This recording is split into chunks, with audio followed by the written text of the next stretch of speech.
Contos da Coruja, do Gato Preto e do Corvo Negro apresenta O Meu Amigo Veste Vermelho. Narração Valder Pamiro. Ponto de vista Gato Nabal. Eu, Nabal, tenho uma história para lhes contar. Falando ele para os seus dois amigos, a Coruja Ada e o Corvo Noba. Vocês lembram da senhora Mirra? Aquela doce senhora que amava a cães e gatos de rua? Sim, eu lembro dela. Já ouvi falar sim. Fala Noba. Então a Coruja Ada, sim, eu sei quem é. O que tem ela, gatinho? E Ada continua, eu a conheço bem. Umas noites eu passei lá com ela. Ela era uma boa companhia e tudo lá era agradável. Então Nabal continua falando, é verdade, comida e água fresquinha sempre. E a sua cama era macia e perfumada. Era bom dormir entre seus braços. E numa dessas, ela me contou algo. Uma história que eu vou lhes contar. Uma história muito interessante. E nessa noite, tanto eu como ela estavam sem sonos. E eu havia perguntado a ela, você nunca teve medo de mim, Mirra? Ela fala, medo de você? Ah, meu fofucho, você jamais me assustou. Tá, mas você pergunta por quê? Porque você é um gatinho preto? Eu não sou de ter medo. E essas palhaçadas que falam de vocês é uma verdadeira covardia. Sou forte, corajosa, destemida. Mas é verdade que eu não teria condições de me defender ou defender um ser querido igual a você de alguma ameaça. Mas medo nunca fez parte de mim. E eu, Nabal, mais uma vez lhe perguntei, como você descobriu que não tem medo? Que não tem medo de nada? Ela fala, você tem mesmo interesse de saber, gatinho? Tá bom, eu era uma menina pequena. Quando os meus pais ainda eram vivos, morávamos numa chácara. E a nossa chácara era próxima a outras casas. Mas longe de nós havia uma enorme fazenda que há tempo estava à venda. E mesmo sob a proibição de meus pais, eu ia lá. E tinha um buraco na cerca de madeira. E por essa brecha eu ia lá para comer muitas frutas que havia nessa fazenda. E também brincar naquele gramado lindo. E bem cuidado. Comia frutas maravilhosas e muitas outras diversões que lá estavam ao meu alcance. E logo meu pai trouxe da cidade 2 cadelas grávidas. E então eles ficaram com a gente. Nós o adotamos. Eram ao todo 16 filhos. Cada uma delas teve 8 filhotes. Então eles viraram a minha companhia. Pois esses cães começaram a me seguir e juntos íamos por todos os lados e todos os dias nessa fazenda. E assim como eu, eles adoravam. E eu tinha lá por meus 7 anos. E eles 1 ano cada um deles, já que nasceram tudo no mesmo tempo. E numa dessa, eu e os cães nos deparamos com um homem estranho e ferido e muito magro, onde as costelas já eram visíveis. E ele agonizava, e a sua aparência era horrível e era de baixa estatura. Foi aí que eu mesmo, com aquela terrível aparência, foi aí que, mesmo com aquela aparência horrível, ele não me trouxe medo.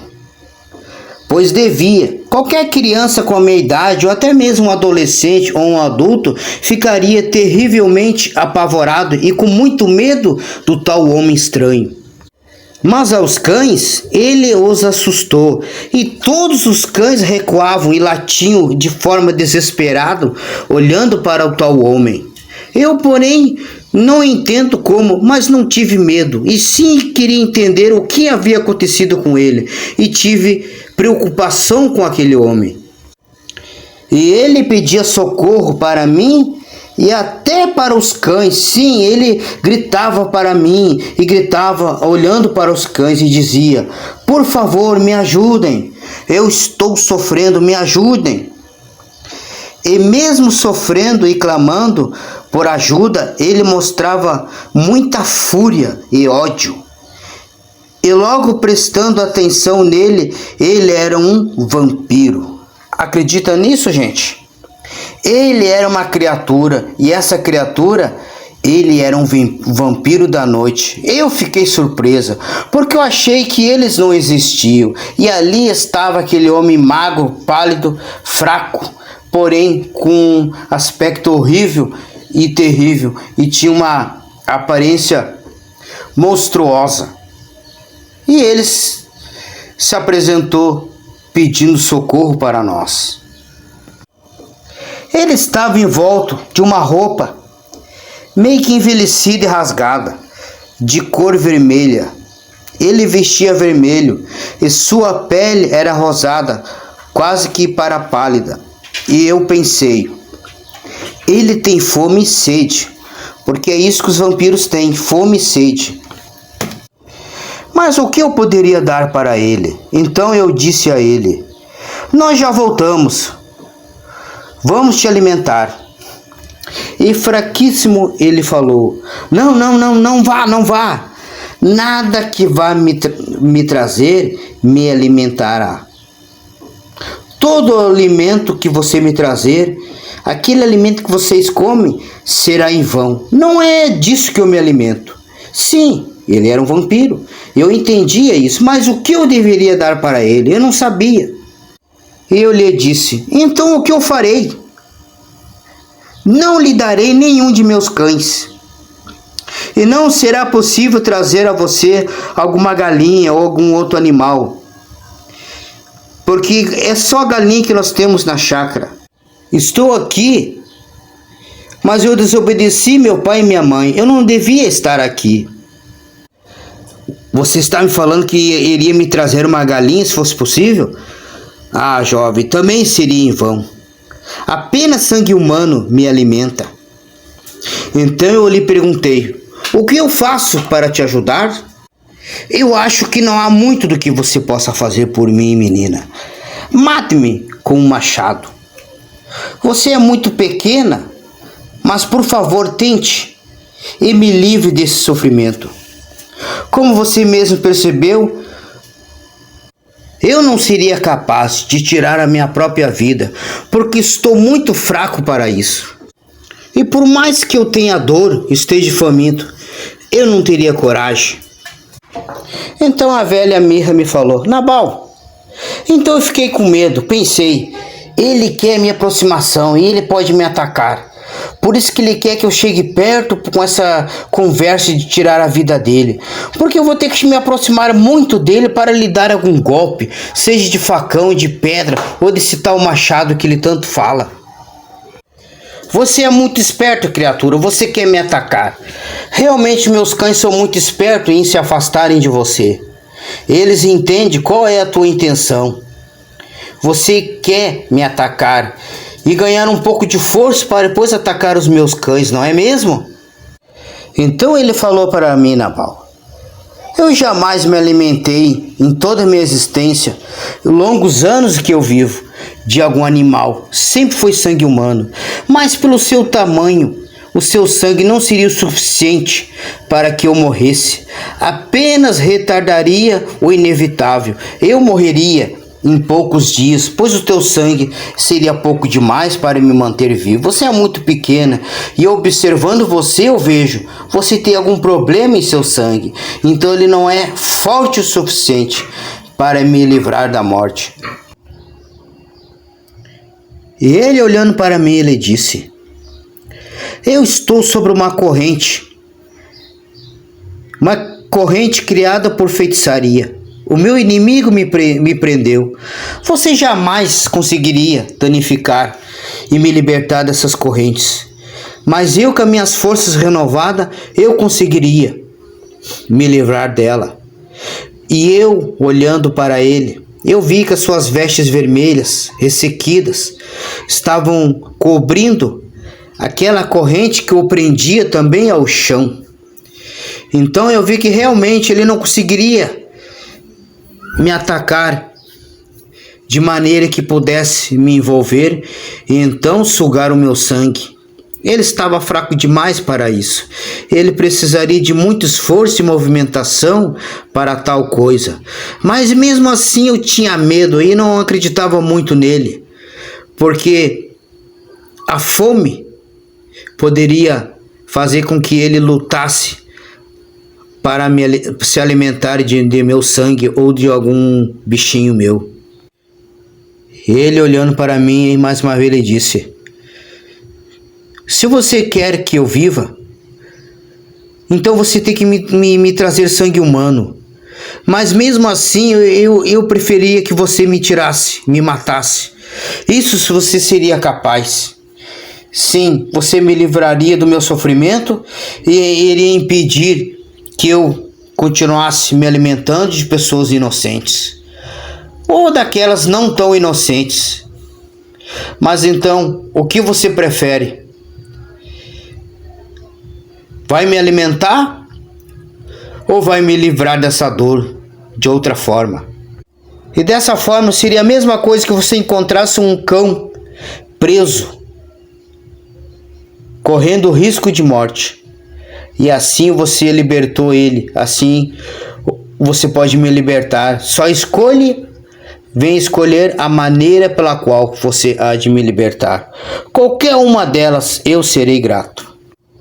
Se você escolher arrancar a minha cabeça, a minha alma e espírito feridos apenas sairá como o doguinho sairia, lambendo as feridas causadas pela armadilha e pelas correntes. Enterre o meu cadáver, mas me ajude, me liberte. Então eu falei para ele: eu não teria como uma criança, fazer tal coisa. O meu pai não me dá acesso às suas ferramentas de trabalho. Me desculpe, mas nada eu posso fazer. Não posso tirar a sua vida. E quem eu traria para que você viesse se alimentar? Mas eu me sentia triste por vê-lo sofrer assim, e sentei ao lado de meus 16 cães para pensar em algo. Os meus cães olhavam para ele e tinham muito medo, mas também rosnavam para ele. Sim, eles estavam, se preciso, me defender. Sim, os cães são os nossos melhores amigos. E fiquei ali por horas sem fazer nada, pois nada eu podia fazer, pois eu era apenas uma criança de 7 anos. E resolvi voltar junto de meus cães para casa, pois já estava ficando tarde. E quanto mais nós nos afastávamos dele, os seus fracos gritos aumentavam, pedindo para mim misericórdia. Era dolorido não somente para ele, mas também para mim.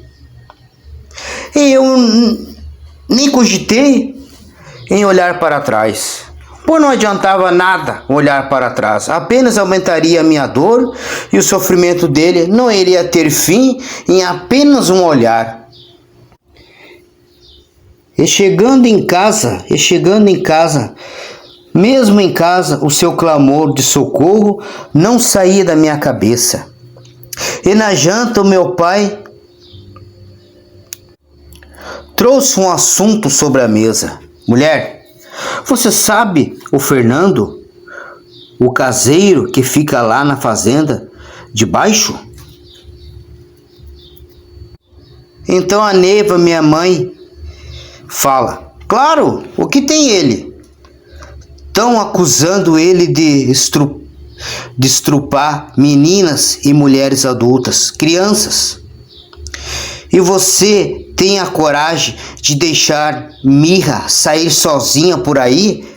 Tu acha que eu não percebi que ela não estava em casa? Tu acha que eu não percebi ela chegando? Você é uma louca. Verdade ou não, não vamos pagar para ver. Esse cara pode pôr a mão em nossa filha e você será culpada. E ele olhando para mim e fala: você escutou, filha? Não saia mais por aí. Fique em casa com seus cães e sua mãe. Então eu pensei, ouvindo tudo aquilo: ah, o Fernando. Então falei comigo em minha mente: você acabou de matá-lo, papai. E eu vou resolver isso. Isso mesmo. Vou ao encontro dele e me usar de isca e vou levá-lo como refeição para aquela criatura. E assim salvarei crianças e mulheres de cair em suas mãos, mesmo sabendo dos perigos. Eu, no dia seguinte, fui atrás dele, mas não levei nenhum dos cães. Os cães estragariam tudo. E lá estava ele, sentado debaixo de uma árvore, com sua cachaça e seu cigarro. E lá fui eu e gritei a ele: ei, tio, me ajuda, por favor. Um cãozinho meu caiu em um buraco lá na fazenda onde está para venda e eu não consigo tirá-lo de lá. Você pode me ajudar, senhor? Por favor. E ele, olhando para mim, disse: o quê? O teu o quê? Olha, menina, estou no meu descanso e já estou quase na hora de retornar para o meu trabalho. Vá buscar o seu pai ou a sua mãe. E eu falei: poxa, eu não posso, pois fui proibido de sair de casa e vou apanhar deles por tê-los desobedecido. Por favor, me ajuda. E ele fala: mas que coisa mais chata. Eu irei, mas não por você, mas pelo cachorro. E lá fomos nós, e chegando na fazenda, já se ouvia os seus gemidos, sim, os gemidos desesperados da criatura, e agonizando de dor e sofrimento. Ele gritava, e o Fernando se assustou. Mas o que é isso? Disse ele. Mas quem é esse homem? Que coisa mais feia é essa? Quem é ele? E chegando ali de maneira misteriosa, eu fiquei cega, Nabal. Sim, eu não enxerguei nada, só escutava a voz de Fernando e a agonia da tal criatura. E a criatura falou comigo: não olhe, menina. E então Fernando disse para mim: não olhe. Mas quando ele olhou para mim, ele disse: o que aconteceu com seus olhos? Seus olhos estão brancos, o que está acontecendo? Não olhe para esse homem, ele está nu, sobre um lençol vermelho. E a criatura disse: não olhe pelo que eu vou fazer agora. E mesmo não enxergando nada, eu gritei e falei a ele: sim, ataque ele, ele é a refeição que eu trouxe para você, ataque ele agora. Ele é a tua comida, pegue ele rápido. Então, não vendo nada, eu vi que a criatura pulou sobre ele. Mas eu pensei: como? Que ele disse que não tinha forças para quebrar tais correntes. Mas sim, a fome dele lhe deu a força que ele precisava. Porque ele sabia que ali estava uma presa. E ele se libertou da tal corrente. E devorou em segundos, bebendo o sangue do Fernando, do tal homem que eu levei para que ele viesse se alimentar. Sim, eu escutei o Fernando sendo dilacerado e tanto o seu corpo sendo quebrado, e nem teve tempo e chances de gritar mais. E eu escutei a criatura que me agradeceu. Obrigado, garota. Desculpe por tirar a sua visão, porque você não teria estômago para ver o que eu fiz. O que eu fiz com o alimento que você trouxe para mim. Muito obrigado. Ele estava certo. Eu já estava ficando parcialmente nu. Então era melhor que você não enxergasse o que eu estava me tornando e o que eu iria fazer com ele. Eu senti o seu cheiro de longe, então eu sabia que você não podia ver tal coisa. Então assim eu tirei a visão, mas já vou lhe devolver. Estou perdendo as minhas vestes vermelhas. O vento arrancou ela de meu corpo. Eu já não tinha como manter o meu corpo vestido. Estava morrendo. E quero que saiba que essas vestes secas é o meu próprio sangue. Sim, eu manipulo meu sangue. Ele não fica em minhas veias, ele não fica no meu corpo, no interior do meu corpo. Assim fica o sangue de minha vítima. Meu sangue fica na externa do meu corpo, me servindo de roupa, de vestes e até mesmo de armas. Antes de devolver a tua visão, eu vou me vestir por completo, porque apenas tem 30% do meu corpo sobre essas vestes. Então eu percebia que o seu corpo, como que uma água sendo despejada em seu corpo. Sim, eu escutava como uma água, barulho de um líquido sobre o seu corpo. Ele estava se vestindo. E assim que ele se vestiu, ele abriu os meus olhos, eu pude vê-lo. Continuava com aquela aparência horrível, mas porém o seu corpo estava coberto de um líquido que se movia. Sim, parecia estar vivo sobre o seu corpo. Ele era de cor vermelha. O meu amigo se vestia de cor vermelha. Sim, eu já considerava ele como meu amigo, porque eu o alimentei. Ele realmente não iria me atacar. Ele realmente não atacaria os meus cães, mas ele encontrou forças para atacar a tal criatura porque ele percebeu que eu estava levando para alimentá-lo. Então ele estendeu as mãos para onde o vento havia levado parte de suas vestes, sim, parte de seu sangue, sim, e o vento lhe trouxe. E assim que as vestes tocarem seu corpo, que parecia um tecido seco, apodrecido e velho, sim, se renovou e fez parte daquelas vestes que já havia em seu corpo.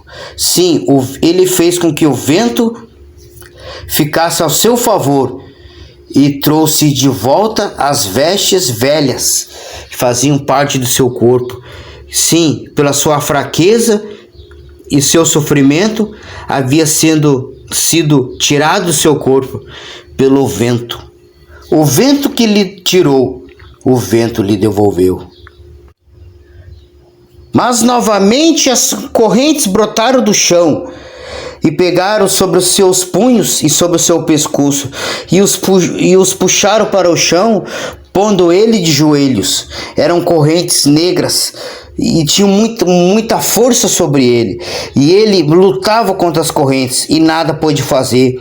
Sim, e as suas vestes estavam, mais uma vez, evaporando do seu corpo. Então ele disse: eu preciso lhe tirar a visão. E novamente eu fiquei cega.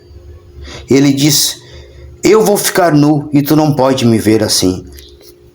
Por favor, vá embora. Sim, eu irei. Pegarei lençol, cobertas, alguma coisa para cobrir o seu corpo. Você se esqueceu, menina, que com nada você poderá cobrir meu corpo? Mas eu vou tentar. Não vá buscar nada, apenas vá e não retorne. Não quero que você volte, por favor, vá embora. Desculpa, mas eu tenho que lhe ajudar. Eu acabei de sacrificar um homem para lhe ajudar. E novamente tu te tornou prisioneiro dessas misteriosas correntes. Eu tenho que continuar tentando fazer alguma coisa para te ajudar. Eu já volto. Espere. Não se desespere. Eu vou lhe ajudar. Mais uma vez. E então, Nabal, eu saí correndo. e peguei os lençóis do varal. Não foi fácil, eu estava cega, não podendo enxergar nada, mas eu consegui e levei e joguei sobre o seu corpo. Fui mais rápido e voltei o mais rápido ainda. E logo senti cheiro de queimado e não entendi nada. Achei que era ele morrendo, porque não podia ver. Então ele fala: eu te falei, nada cobrirá o meu corpo, pois a sua temperatura vai incinerar qualquer roupa humana, qualquer coisa que vier tocar o meu corpo. Vá embora, que você mesmo pode ser queimada sobre o calor de meu corpo. Esse feitiço está me tornando mais uma vez prisioneiro e parece que ele está mais forte, porque eu me alimentei e pareço não ter força para me libertar dessa vez. Eu estou completamente nu. E o vento mais uma vez tirou as minhas vestes, elas se tornaram como tecidos ressequidos. Estou fazendo força para não queimar a grama, para não queimar essa fazenda, para não queimar todo o verde que há. Estou segurando toda a temperatura sobre o meu corpo, mas não sei até quando poderei fazer tal coisa. E a você também, eu estou protegendo a erva do campo, a fazenda e a tua vida. Por favor, vá embora. Desculpe, jovem, eu sei que você fez o que pôde por mim, mas eu não posso, eu preciso me autodestruir. Sim, é isso que eu farei. Eu lhe agradeço por tua tentativa, mas eu não posso fazer nada nesse momento, e nem você mesmo pode. Você corre riscos, então vá embora.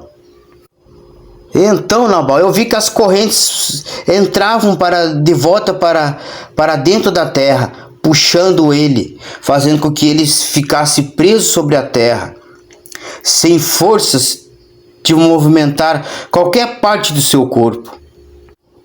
Então de longe eu vi que um vento muito forte estava em nossa direção. Sim, era um vento muito forte, que ele derrubava árvores, muitas coisas, praticamente varria ao gramado, a erva do campo. Sim, o vento era muito forte, estava sob nossa direção. E ele, sem forças, ele fez com que o meu corpo pesasse mais do que pedra. Sim, eu fiquei paralisada ali, senti meu corpo muito pesado, e o vento passou sobre nós, e eu não fui removida dali e nem me abalei. Sim, fiquei como uma rocha inabalável. Ele encontrou forças para impedir que o vento me lançasse ao longe e tirasse a minha vida. Não sei como, mas ele passou a dominar aquele vento. Sim, ele passou a ter domínio sobre aquele vento.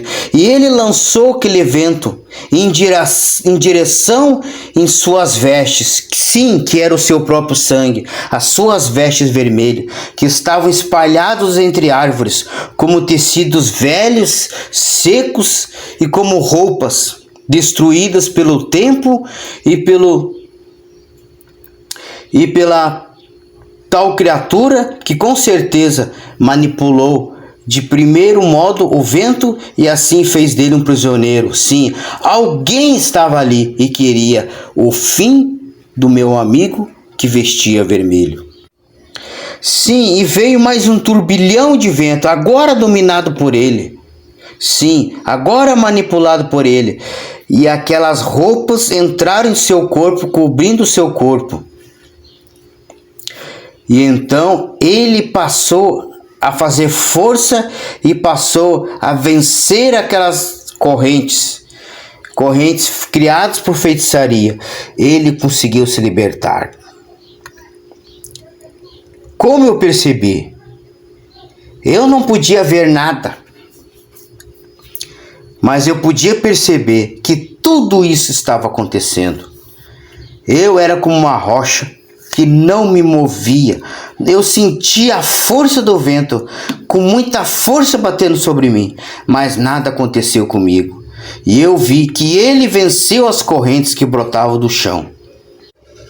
E ele disse: vou mudar o curso do vento, para que ele traga as minhas vestes de volta. Sim, foi o que ele fez. E trouxe sobre ele o vento, e o vento lhe trouxe suas roupas. E assim ele se vestiu novamente, e ouvi-lhe dizer, após ter vencido as correntes: é bom estar vestido mais uma vez. E agora, menina, volte a ver mais uma vez. Então eu voltei a ver, e o meu corpo ficou leve como uma pena, não mais pesado e não mais como uma rocha. E lá estava ele diante de mim, com sua aparência, sim, mais uma vez aquela aparência horrível, mas agora em pé e com suas vestes vermelhas. E tudo em nossa volta se tornou coberto por um vermelho que vinha dele. Sim, ele emanava uma luz, um brilho vermelho que deixava o céu, a sombra das árvores, tudo que havia ao redor. A própria terra se tornou em vermelho, tudo se tornou em vermelho. Ele praticamente estava dominando toda a natureza, tudo ali estava sobre o seu domínio, estava sobre a sua posse. Ele agora estava com 100% de todo o controle. E olhando ele, viu que eu fiquei surpresa com tudo que estava vermelho ao nosso redor. Sim, ele percebeu, e ele disse: por que a surpresa? Então eu vou me apresentar a você.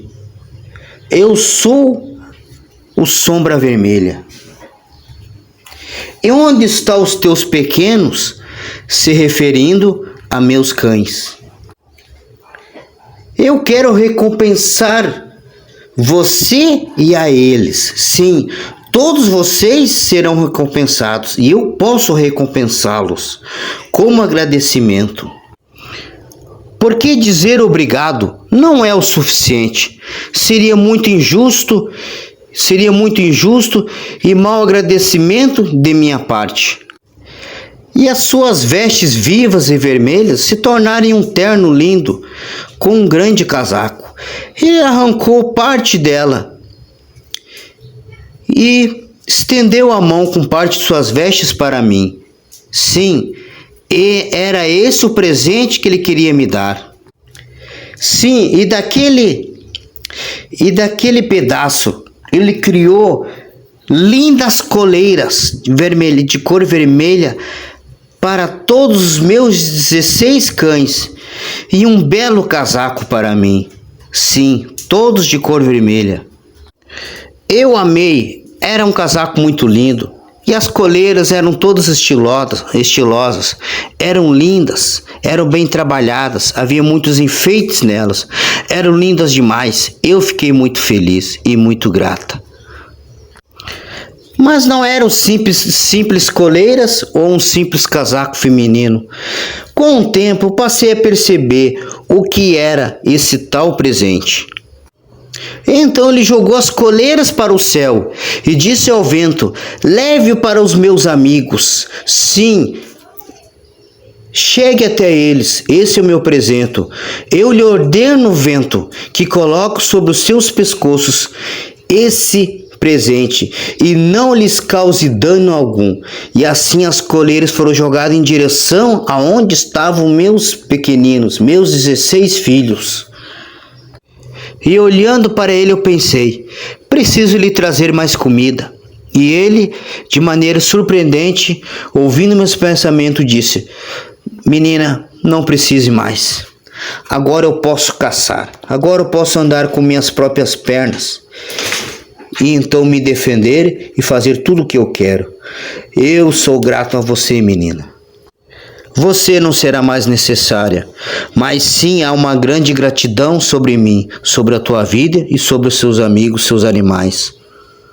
Então ele olhou para mim e disse: antes de eu sair para caçar, preciso que você saiba, estou preocupado com você. O homem que você trouxe era inocente. Jamais fez o que falaram dele. Eu vi a sua pureza e inocência, mas estava faminto demais para deixá-lo ir. Não acredite em tudo que os teus ouvidos escutam, menina, mas somente o que os teus olhos vê e te mostram. Eu sou exatamente o que você vê. Exatamente o que você vê, menina. E saiu de diante de meus olhos. Eu acho que ele agora era o meu amigo. Não será difícil de achá-lo. Sim, não será impossível de encontrá-lo. Porque o meu amigo veste vermelho. Então eu voltei para minha casa. Mas no caminho sobre a floresta eu vi um enorme portão vermelho que estava em chamas, e as chamas não o consumiam. E um pássaro negro com os olhos vermelhos me olhava com desprezo. Eu o ignorei e segui o meu caminho. Mas naquela noite o céu também era vermelho, as nuvens eram vermelhas, a cidade tinha tons de vermelho, tudo era vermelho. Escute, nobre Nabal, eu sei o que deve ter acontecido. Essa história me é familiar. Eu já tive com um tom vermelho sobre a minha vida. Falou a coruja Ada. Sim. Ao finalizar das palavras ditas por Nabal, Ada também tinha uma história para contar. Então a história deles é maior do que eu pensava, porque ela não parou por aqui. Eu vou lhes contar em outra oportunidade o que era o presente que ele deu. Mas Ada, que história é essa de portão vermelho, alguma criatura? Eu também passei por algo assim. Eu vi também uma criatura sobre um portão vermelho. Era um pássaro igual a Noba e tinha os seus olhos vermelhos.